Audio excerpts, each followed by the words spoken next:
విశ్వాసంతో విను. మీరు ధైర్యం తెచ్చుకొని మీ తలను ఎత్తుకొనుడి. మీ విడుదల సమీపించుచున్నదనెను.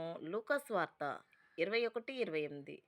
హెబ్రీ పత్రికలో 12:1 ఇంత గొప్ప సాక్షి సమూహము మేఘము వలె మనలను ఆవరించి ఉన్నందున మన ఎదుట ఉంచబడిన పరుగు పందెములో ఓపికతో పరిగెత్తుదము అని వ్రాయబడిన ప్రకారము పరలోకమంతా నీ కోసం ఎంత ఉత్సాహంగా ఉన్నదో నీకు తెలుసా?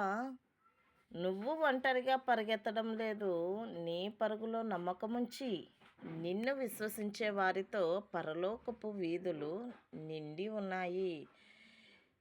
నీవు నిరుత్సాహపడినప్పుడు మరియు వదులుకోవడానికి శోధింపబడినప్పుడు నిన్ను ఉత్సాహపరిచే పరలోకపు పరిశుద్ధుల నుండి వినబడే ఆనంద ధ్వనులు ఒకసారి విశ్వాసంతో విను అని యేసయ్య చెప్పారు.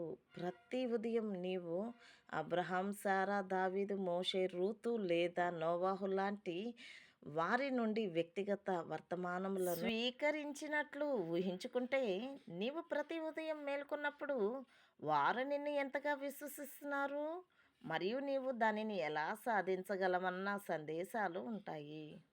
విశ్వాసం వీరుల సాక్ష్యములతో వారి మాటలు కొంత విలువ కలిగి ఉంటాయి. నీవు వాటిని వినగలిగితే నిన్ను నీవు ప్రోత్సహించుకో. విజయం అతి దగ్గరలో అనుగ్రహం వస్తుంది అని వారు చెప్తున్నారు.